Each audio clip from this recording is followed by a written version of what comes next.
जो हमें first attempt के पीरियड मस्ती नहीं करनी चाहिए। फर्स्ट अटेम्प्ट में नहीं करनी चाहिए, मस्ती नहीं करनी चाहिए। लेकिन मैंने बताया वो एक तो रिसोर्सेज वाला प्रिपरेशन के टाइम पे, प्रिपरेशन के टाइम में, हाँ मैंने ये वही बोला ना कि आप रिसोर्सेज ज्यादा, क्योंकि देखिए पहला अटेम्प्ट होता है तो हमें ये लगता है कि ज्यादा पढ़ लें, मतलब ये भी पढ़ लें, मतलब जो भी रिसोर्सेज मिल जाए वो पढ़ लें। लेकिन मुझे ऐसा लगता है कि अगर आपका पहला अटेम्प्ट मतलब कोई सा भी अटेम्प्ट है, जो भी अटेम्प्ट है आपका, कोशिश करिए कि आपके जो सोर्सेज है वो लिमिटेड रहे।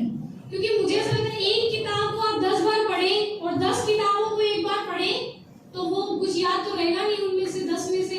तो आप एक किताब को जितना आपको आता है ना आप उतना लिखे आएंगे ना, तो वो इनफ है। लेकिन आपको बस फैक्ट होने चाहिए, मतलब आप अपनी बात पूरे तर्क के साथ रख रहे हैं। तो मुझे लगता है सोर्सेज अपने लिमिटेड रखिए, थोड़ा कंसिस्टेंसी रखिए, डेली 8 आवर्स, मतलब 8 घंटे तो पढ़ना ही पढ़ना है। मतलब थोड़ा कम ज्यादा हो जाए किसी दिन, बर्थडे वाले दिन लेकिन मतलब 8 आवर्स कंप्लीट करनी है। किसी दिन 10 हो जाए, किसी दिन 6 हो जाए, लेकिन 8 घंटे कंप्लीट करनी है। Good evening ma'am. Good evening. आपके जो इंटरव्यू का जो एक्सपीरियंस था वो शेयर कर दीजिए। इंटरव्यू में जो आपका एक्सपीरियंस था वो शेयर कर दीजिए। देखिए इंटरव्यू में मुझे लगता है कि आपकी नॉलेज तो प्रीलिम्स में चेक हो गई है, मेंस में चेक हो गई है, तो इंटरव्यू में बेसिकली आपकी पर्सनैलिटी जज होगी कि आप कैसी पर्सनैलिटी हैं और कितना आपका कॉन्फिडेंस है। और ये सब ऐसे होता है, कह देते हैं कि ये वाला बोर्ड हार्ड है, ये वाला इजी है। बेशक से बोर्ड्स के मार्क्स में डिफरेंस होता है, लेकिन मुझे नहीं लगता ऐसा कि कोई बोर्ड ऐसा होएगा जो मार्क्स नहीं देना चाहेगा। मुझे मैम का बोर्ड मिला था सत्यवती मैम का, और वो साउथ से हैं, तो मुझे ऐसे ही बोला गया कि बहुत टफ होता है और इंग्लिश में पूछती है सारा। और मैं मतलब आपको उस टाइम ही पता चलता है जब आप वहाँ केबिन के बाहर बैठे होते हैं, जब आपका नंबर आता है आपको तभी पता चलता है कि किस बोर्ड में आपका है। मतलब लास्ट मोमेंट पे आपको पता चलेगा कि किस बोर्ड में आपका नंबर है, आपको इंटरव्यू देना है। तो मैं जब गई, मैम का देखा मैंने नाम, मेरे को लगा यही नहीं चाहिए था और यही मिल गया। और फिर मुझे लगा कि ठीक है देखते हैं, मतलब वो अच्छा फील करवाते हैं, पानी वानी देते हैं बाहर आपको कि आप कंफर्टेबल रहें। तो पानी वानी पिलाया, बोला मैम ठीक है आप, हाँ सर, जो बाहर खड़े थे बोला सर ठीक है। तो मेरा दूसरे नंबर पे था, दोपहर में था, मुझसे पहले एक लड़का था, वो बाहर आया तो पसीने से पूछते मुझे लगा पता नहीं मैम ने क्या पूछ लिया। मैंने पूछा उससे क्या रहा, उन्होंने बोला ठीक है। फिर मेरा आ गया, तब उन्होंने बोला जाइए आप अंदर। तो वो इतना टाइम देते हैं, 5 मिनट वो अपने आप करते हैं कि क्या कौन क्या पूछेगा, तब तक आप कंफर्टेबल रहें। लेकिन मैं जैसे ही अंदर गई, मैम एकदम कंफर्टेबल, मतलब बिल्कुल भी ऐसा फील नहीं करवाया कि मतलब मुझे ऐसा घबराने की जरूरत पड़े। मैंने बोला मैं कभी मैम, तो मैम ने पहले बोला गुड आफ्टरनून दिव्या, मैंने बोला गुड आफ्टरनून मैम, फिर बोला आ जाइए, फिर बैठा दिया। फिर ऐसे बोले कि चलिए कंफर्टेबल है ना आप, मैंने बोला हाँ मैम। फिर उन्होंने बोला कि हम देखिए इंग्लिश में इंटरव्यू लेंगे, आपको अगर ट्रांसलेटर की जरूरत है तो आप ट्रांसलेटर बुला सकती हैं, अदरवाइज आप अपने क्वेश्चंस कैसे भी, मतलब आंसर्स कैसे भी दे सकती हैं। तो मैंने बोला नहीं मैम मैं कंफर्टेबल हूँ, ट्रांसलेटर की जरूरत नहीं है।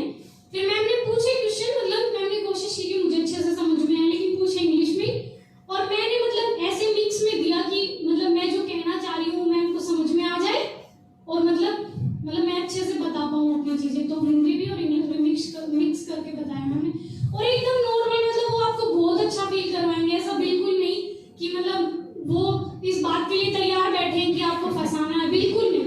मतलब मैं जो तैयार शायद मतलब मैं चाह रही हूँ बस पिछले वाले जितने मेंटेन हो जाएं इस बार। तो मतलब मैं जो तैयार करके गई थी मोस्टली उसमें से पूछा, कुछ अलग भी पूछा, लेकिन नॉर्मल। अगर आपको नहीं आ रहा है तो आप सॉरी बोल दीजिए कि ma'am sorry I am not comfortable, तो वो ठीक है, वो नेक्स्ट क्वेश्चन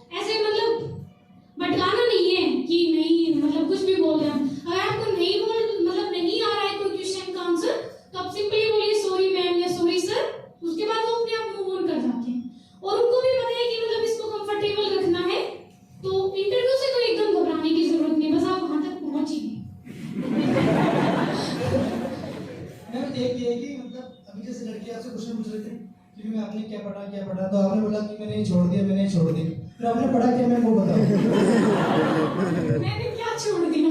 आप बोलते कि मैंने ये नहीं किया मैंने बोला किया तो आपने जो मतलब बुक्स पढ़ी तो आप प्लीज बता दीजिए कि आप तो मेरे रिसोर्सेज देखिए आपसे अलग रहेंगे बिल्कुल। और मैंने सिर्फ बोला कि मैंने मैगजीन नहीं पढ़ी। वो तो हमारे अलग रहेंगे लेकिन एक बार बता दो आप तक हम गाइड हो जाएंगे।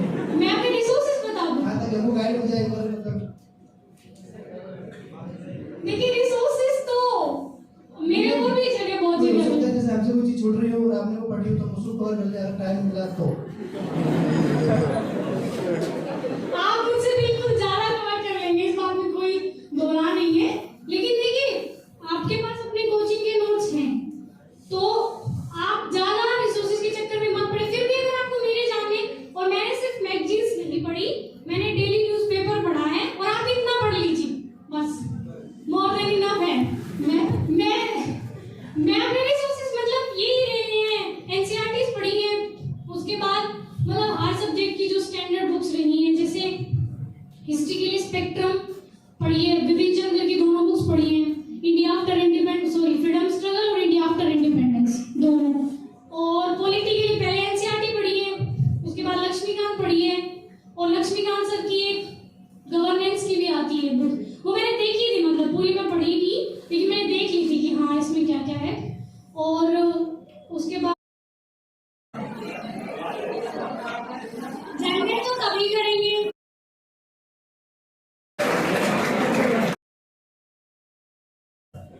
Good evening ma'am. Good evening. 2023 के लिए ऐसे कैसे तैयारी करेगी एग्जाम में झंडे गाड़ने?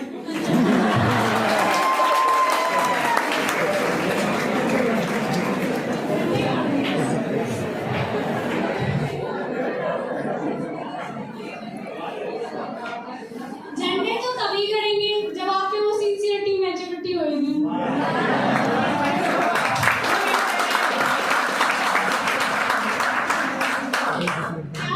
अब 6 महीने रह गए एग्जाम में तो कैसे तैयारी करोगे? 6 महीने में झंडे गाड़ना चाह रहे हैं आप? कैसे तैयारी करोगे? देखिए 6 महीने तो मुझे लगता है आपको डिमोटिवेट करने का मेरा बिल्कुल इरादा नहीं है, लेकिन यूपीएससी में आप सोचेंगे 6 महीने में ही आप सब कुछ कर देंगे, तो मुझे लगता है कम से कम 1 साल 1.5 साल तो आपको चाहिए कि आप एकदम सिंसियरिटी से और पूरी मेहनत से पूरा हार्ड वर्क कर रहे हैं, स्मार्ट वर्क कर रहे हैं, तो 1.5 साल 1 साल तो आपको चाहिए। 1 साल की प्रिपरेशन बस और आधा